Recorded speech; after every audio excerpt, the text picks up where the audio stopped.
Magandang umaga mga kababayan.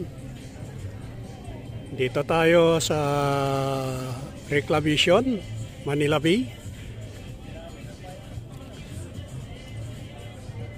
Magandang umaga sa kanilang lahat upang may update natin itong reclamation dito sa Manila Bay. Dito tayo mga kaibigan sa seaside ng Mall of Asia. Yan. At mataas na yung mga buhangin dito na itinambak dito mga kaibigan. Ang ating pag-uusapan ay bakit nahinto itong ginagawa rito sa Manila Bay dahil hinutos ang ating Pangulong Ferdinand Bongbong Marcos Jr. na ihinto muna itong reclamation dito sa Manila Bay dahil last month by July nakita yung baha sa Metro Manila nang dahil dito sa ginagawang reclamation. Baka itong naging dahilan mga kaibigan, yung pagtaas ng tubig sa mga lungsod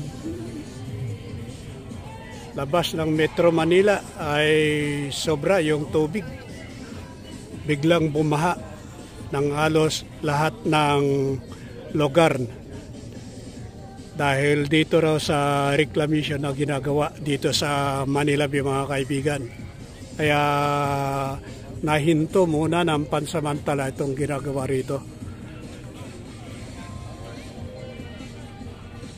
Kaya sayang yung mga pagpapaganda sana rito sa Manila Bay, dito sa reclamation. Dahil nga ito, yung pinapakita natin. Kala natin ay hiwalay itong area na yan. Ay halos magkadikit na yung reclamation dito sa tabi na ginagawa.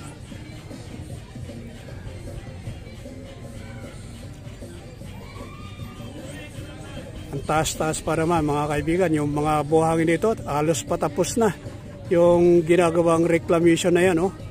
Diyan sa gitna, ayan, sa gitna ito mga kaibigan, iikot natin para makita natin yung kabuuan na reclamation ng buong area. Ayan. Oh.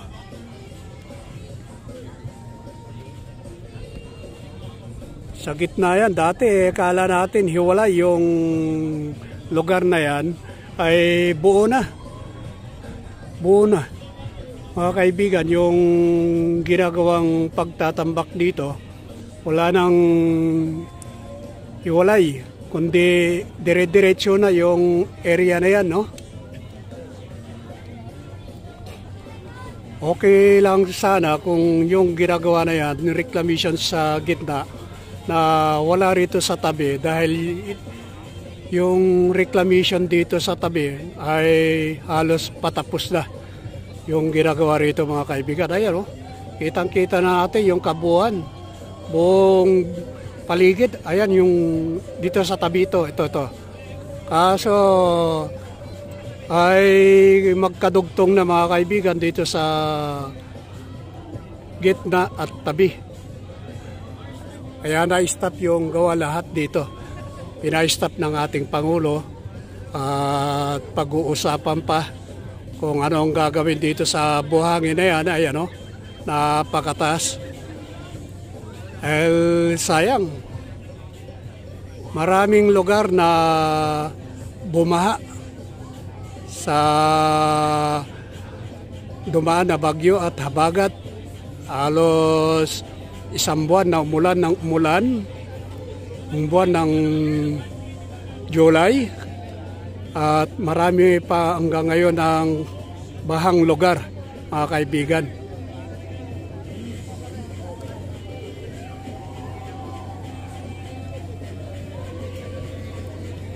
Ayan, oh, taas na buhangin to, oh.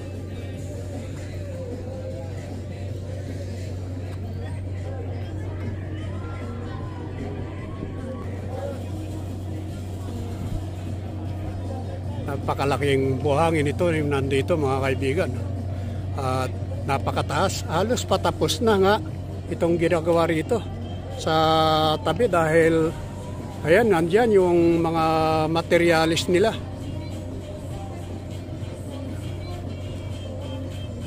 Kaya lang pinahinto ng ating Pangulo itong ginagawa dito. Kaya wala tayong nakikitang gumagawa ngayon na nagtatambak ng buhangin dito sa gitna o sa tabi. Yan, nakapundo lahat ng mga barbs na nandiyan sa gitna mga kaibigan.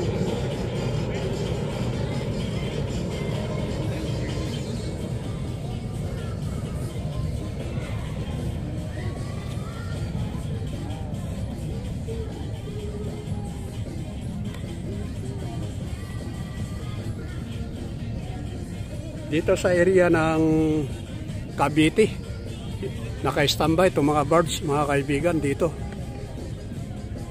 Wala muna naggagawa. Ayan o.